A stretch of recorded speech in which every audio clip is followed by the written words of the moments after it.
dinas atau Pemda untuk memfasilitasi untuk sosialisasi ke guru mereka. Berikutnya adalah pelatihan guru secara partisipatif menggunakan teknologi. Jadi banyak aktif dalam webinar dan segala macam. Berikutnya adalah melibatkan masyarakat melalui mitra pembangunan. Jadi di sini melibatkan masyarakat karena kalau nggak di dalam P5 itu bisa kita ambil sumber dari luar. Pertama kita gunakan LSM tentang pembuatan ONC itu kita ambil yang bermateri adalah dari luar. Ya, bisa seperti itu. Jadi kita sesuaikan dengan kalau memang di masyarakat ada yang bisa menyampaikan tentang potensi ya silakan yang berhubungan dengan P5 ini. Misalnya mau kita menggunakan kearifan lokal atau bersifat kewirausahaan, bisa kita dengan manggil orang sesuai sumber narasumber. Mungkin untuk peternak diri dan sebagainya atau pembuatan keripik bisa kita panggil dari luar kalau memang ada. Nah, strateginya bagaimana strategi pembinaan pendidikan dalam implementasi kurikulum merdeka ini? Yang pertama melalui 6 strategi dengan Kementerian Pendidikan dan Teknologi dalam IKN secara mandiri. Yang pertama adalah guru dan kepala sekolah belajar mandiri melalui PMM. Nah, kira-kira sudah berapa banyak guru yang pernah membuka PMM-nya? Ya, dalam PMM itu ada video, kemudian kita lihat, baru kita isi, ya, sampai betul berapa. Setelah itu sampai membuat aksi nyatanya. Ya. Itu biasanya terserah saja, tidak membuat. 2. Guru dan kepala sekolah belajar kurikulum merdeka dengan mengikuti seri webinar. Jadi ada beberapa seri pertama mungkin pengenalan tentang sosialisasinya dan sebagainya. Sekarang banyak dalam bentuk YouTube pun ada, kita bisa melihat.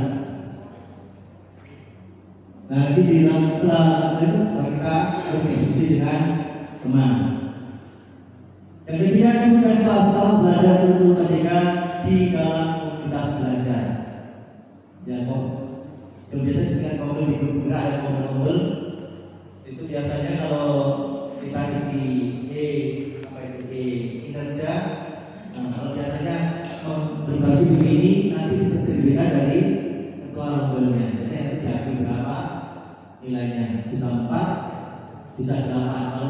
Kalau yang membagi bisa nilainya 8, yang peserta nilainya 4 seperti itu. Kemudian yang keempat, guru dan kepala sekolah belajar praktik baik melalui narasumber yang sudah direkomendasikan. Jadi di sini kita manfaatkan guru penggerak kita, di sini kita gunakan. Jadi kita harus jauh-jauh berbagi dengan teman di lingkungan sekolah kita. Kita bisa juga demikian, hanya bermodal dari guru penggerak, dari 2 orang akhirnya ya saling mau tidak mau berbagi. Ya meskipun ya memang sekolah saya termasuk sekolah yang paling banyak guru penggeraknya. Kemudian guru dan kepala sekolah memanfaatkan pusat layanan bantuan helpdesk untuk mendapatkan informasi.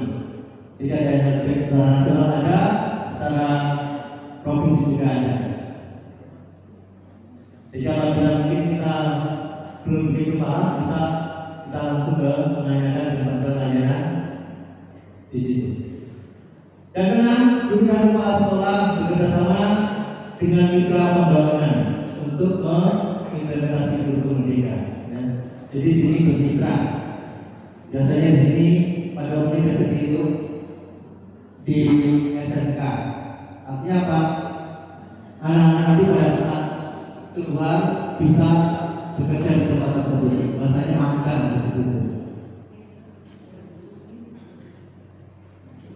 Nah, secara umum strategi satu pendidikan dalam menerapkan kurikulum merdeka yang pertama adalah melalui PMM, itu wadah di mana guru dan kepala satuan pendidikan bisa mempelajari bagaimana memahami kurikulum merdeka dengan cara mengakses pelatihan mandiri, mengakses dokumen kurikulum merdeka dan perangkat ajar, asesmen dan serta praktik baik. Dari situ di PMM itu sudah disediakan sebenarnya model kurikulumnya seperti apa, kemudian modul ajar itu disediakan atau disebut dengan perangkat ajarnya, kemudian asesmen bisa langsung digunakan di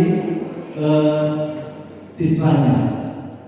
Yang kedua adalah untuk memperkuat pemahaman terkait kurikulum merdeka, guru dan kepala satuan pendidikan dapat mengikuti seri webinar tadi ya, yang membahas seputar kurikulum merdeka. Ini biasanya adalah itu webinarnya menyala orangnya pergi ke arahan pergi di depan laptop atau di depan HP.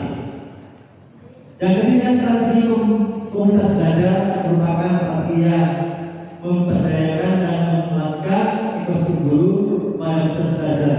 Guru dapat saling belajar, mengkonfirmasi pemahaman dan diskusi dari bahan PMM, webinar, dan panduan serta berbagi praktik baik. Jadi di sini sahabat dan sangat tidak sudah jadi guru penggerak, berbagilah dengan teman-teman yang bukan guru penggerak. Tidak usah malu, ya. Artinya kita ada, jadi kita harus berpikir kita ini sudah tua, jadi kita perlu belajar seperti itu. Atau mungkin ada merasa senior, akhirnya tidak mau menerima masukan dari juniornya, tapi seperti itu. Jadi